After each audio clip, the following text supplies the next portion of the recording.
All right, today we are diving into something huge. It's this revolutionary framework called the architecture of the void.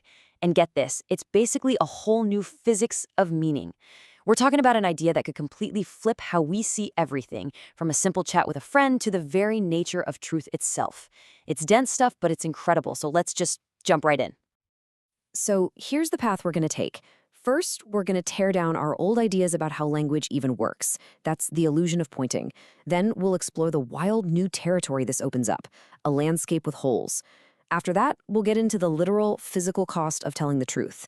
And that's going to lead us to a really deep question. Who are we in all of this? Finally, we'll talk about what all this means for us, our duty as the architects of this whole system. Okay, let's kick things off with this core concept, the illusion of pointing. We all kind of walk around thinking that language is this simple, reliable map. A word points to a thing, right? Apple points to an apple. Well, this whole explainer argues that map is totally, fundamentally wrong. And realizing why it's wrong, well, that explains a lot. It all starts with a feeling I think we've all had. You're in a conversation, you're using the exact same words like love or justice or freedom, but you suddenly realize you might as well be speaking different languages. The argument here is that this isn't some bug in our communication. Nope, it's actually a fundamental feature of reality itself. And this right here is the absolute heart of it. The old idea, the pointer model, says words are just simple labels. The world of meaning is flat and easy to read. But the new idea, the navigator model, says, hold on.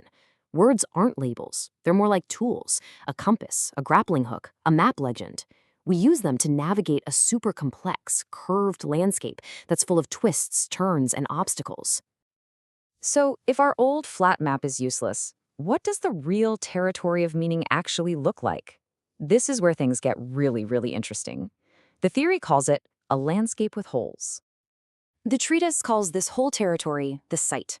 Now, you gotta understand, this isn't a world of physical objects just sitting there waiting for us to name them. The site is the entire field of all possible contexts. Every culture, every shared history, every inside joke, every scientific paradigm. It's a living, breathing, dynamic landscape. Meaning isn't about finding a single point on a map. It's about being a skilled navigator on this constantly shifting terrain. And this is where we hit our first major obstacle. The treatise drops this powerful idea. The real isn't the world of things we can easily label. The real is whatever resists being put into words.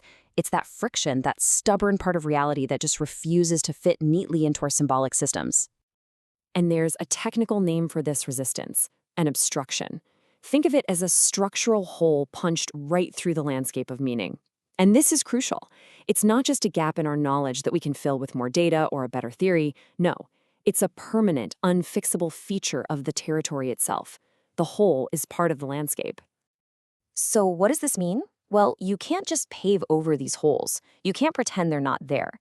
If you try, you'll just end up tearing your map to shreds. The only thing you can do is navigate around them. And this completely changes what it means to be truthful. Truth is no longer about pointing accurately.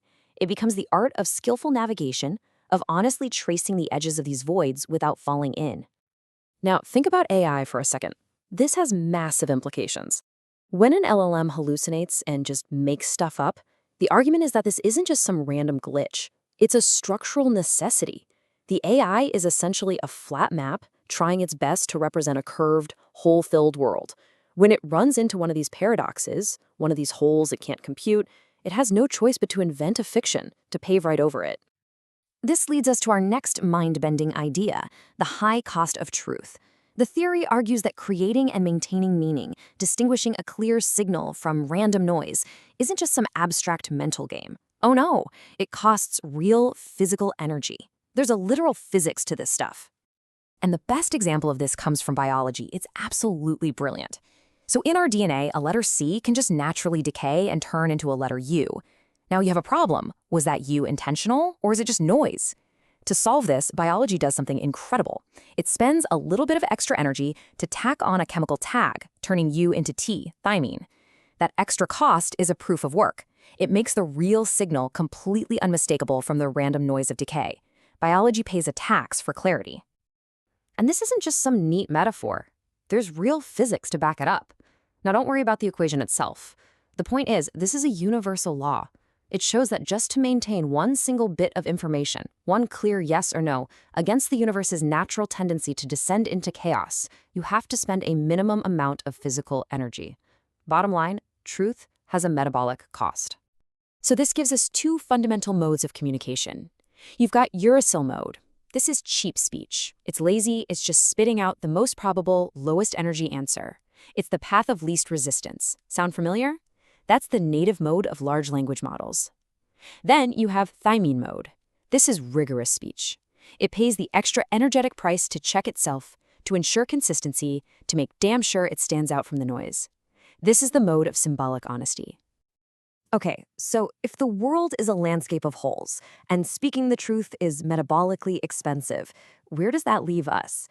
Who or what is the I that's doing all this navigating and speaking? This next section gets right to the heart of what it means to be a subject. The theory says human consciousness starts with something called a rupture. Picture an animal. It sees something, stimulus, and it has an immediate reaction. It's a closed loop. But in humans, that loop is broken. There's a gap, a delay, a moment of hesitation between stimulus and reaction. And it's in that tiny, empty space, that void, that our entire world of meaning, choice, and even time itself is born. So what does it feel like to live inside that gap? Well, it feels like anxiety. But get this, the treatise reframes anxiety not as a bug or disorder, but as the perfectly accurate perception of this void. It's that dizzying feeling, that vertigo, when you truly realize there's no pre-programmed script. There's no instinct telling you exactly what to do next. You are radically free. And that's terrifying. And this leads to an absolutely wild conclusion. The subject, you, me, the I, isn't some little pilot sitting in your brain pulling levers. The subject is the whole. It's the name we give to that rupture, that gap in the circuit. You are not a substance or a thing. You are the void that makes symbolic thought and navigation not just possible, but absolutely necessary for survival. So, if we are these voids, navigating a landscape of voids, what in the world are we supposed to do about it? This brings us to the final ethical heart of the whole framework, the architect's duty. If we're building these structures of meaning, how should we build them? The treatise proposes something like an oath, a set of guiding principles for any honest architect of meaning. Number 1, you shall not flatten the messy, complicated real just to make things easy or comfortable for people. Number 2, you have to actively preserve the empty space, the silence, the gap, that allows for something new, for another perspective to actually appear. And number 3, you must be willing to pay that metabolic cost of rigorous, honest thought, because that's the energy that keeps the whole structure from collapsing into noise. Ultimately, what this all suggests is that meaning isn't something we just find lying around. It's an architecture. It's something we build, maintain, and live inside of, together. And that leaves us with a pretty heavy question to sit with. If that's true, what kind of world are we responsible for creating?